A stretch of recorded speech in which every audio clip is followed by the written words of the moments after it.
everyone and welcome back to my channel. I'm your host Mohsen Ali and you are watching Global Scope News. Today we are going to talk about a very important topic that involves two of the most powerful countries in the whole world, the United States and China. These two countries have the largest economies and the strongest militaries. The rivalry could shape the entire 21st century. But right now, only one of the candidates in the US presidential election is talking about China regularly. Oh, we are going to explore this in great detail. Before we begin, please make sure to subscribe to our channel Global Scope News and hit that the subscribe button and hit that the bell icon also. Now let's dive into the topic. The United States and China are the biggest players on the global stages.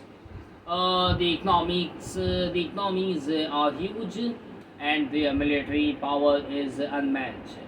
Many experts believe that the relationship between these two countries will decide the future of the world politics.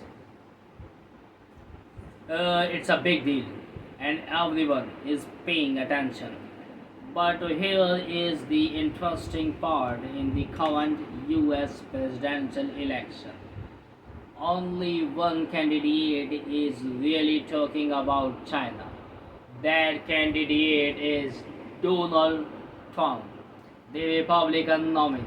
He is been focusing a lot on China in his speeches, especially at his campaign rallies in the past few weeks. Donald Trump has mentioned China 40 times in just 5 rallies, and in one event in Michigan, he talked about China 27 times in just 1 hour. Trump's focus is very clear.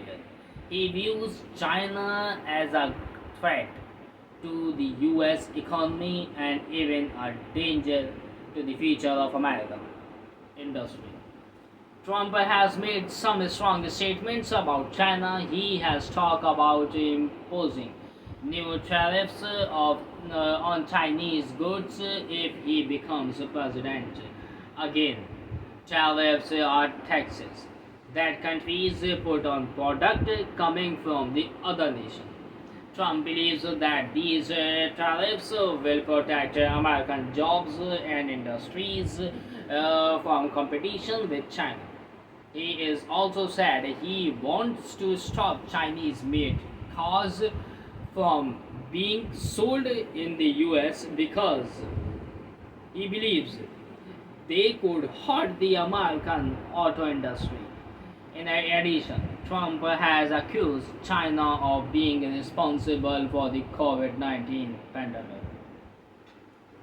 blaming their governments for the virus spreading across the world. He is even warned that China might try to replace the US dollar as the main currency used in global trade, which could hurt the US economy. Many experts, however, have questioned Trump's plans. They argue that his tariffs could end up hurting American consumers because they might have to pay higher prices for goods. Even though Joe Biden and Kamala Harris have not talked as much about China, the current Biden administration has kept some of Trump's tariffs on China and even added a few more. For Trump, China is a major issue because he is trying to appeal to voters in key states like Michigan, Pennsylvania, and Ohio.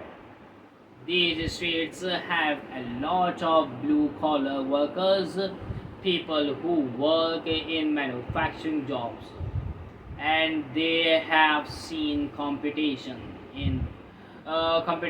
from China. companies take away some of their jobs. Trump's message about protecting Americans' jobs is aimed at winning over these voters. On the other hand, Kamala Harris. On the other hand, Kamala Harris, the Democratic nominee, has obviously mentioned China in her campaign speeches. A review by BBC Verify shows that in her six rallies since mid September, Harris has not talked about China at all. However, during a recent speech in Pennsylvania, she did not mention China briefly. She said that she would take strong action against China if they try to hurt American workers or businesses.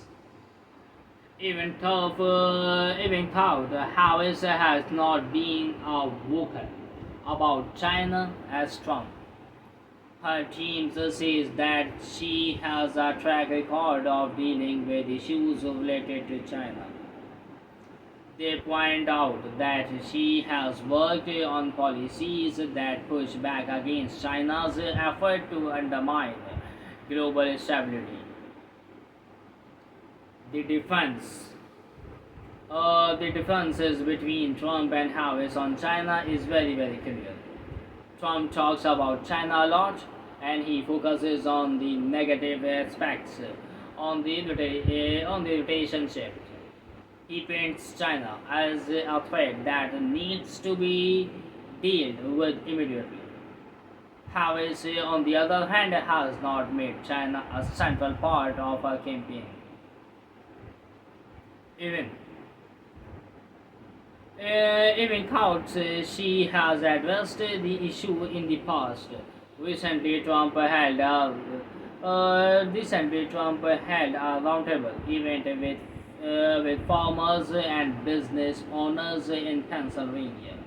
The topic of discussion was China's impact on the U.S. economy, particularly in the agricultural sector.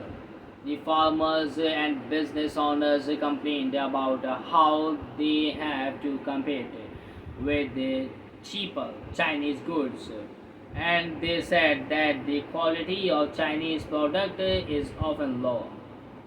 Trump once again promised that he would impose tariffs on Chinese products to protect American farmers and manufacturers. At only one point, Trump raised a very interesting question. He said that if the US ever had to go to war with China, the country would need a strong steel industry to build tanks and ships. What are we going to do? Go to China and get steel? It's a question mark. He asked his point was that the US needs to protect its own industries in case of a future conflict. Meanwhile, one of Trump advisor Richard added that China has been quietly working against the US in many ways. He warned that China is strategically investing in different areas of the US economy and building influence in American politics.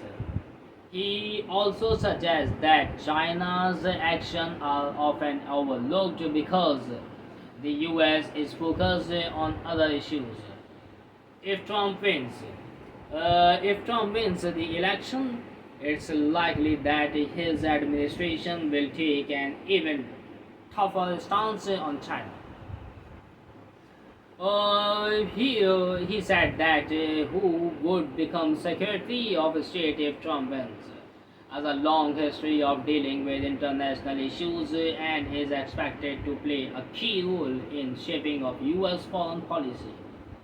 One of on the October hand. On the other hand, not for October, I'm sorry.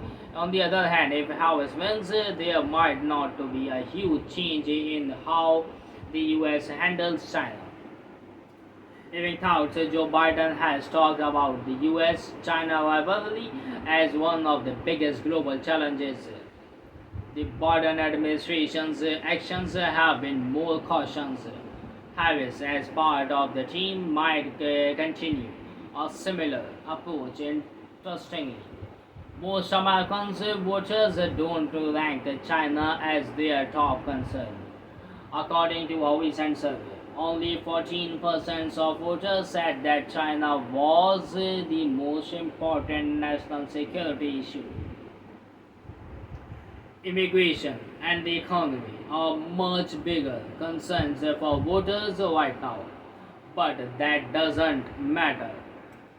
Mean China is not important.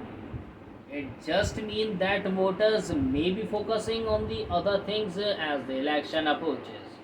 In Pennsylvania, which is one of the key states that could decide the election, local Republican leaders have said that even tough voters might not see China as a top issue. Trump's message is still important. In a close election, every little details can make a difference. If Trump focuses on China, helps sway even a small group of undecided voters, it could be enough to win him the state and possible the presidency. So, there you have it, friends. The US China rivalry is a huge issue, and even thoughts not everyone is talking about it. It could play a very big role in the upcoming election, whether it's Donald Trump's tough stance on tariffs and jobs or Kamala Harris' quieter approaches. This is something that will affect not just the US but the whole world. Don't forget. Don't forget to let us know what you think in the comments below. And if you have not subscribed yet, please hit the subscribe button and stay tuned for more deep dives on important global topics. That's it for today. Thank you for watching me on Global Scope News, and I will see you in the next video. Take care.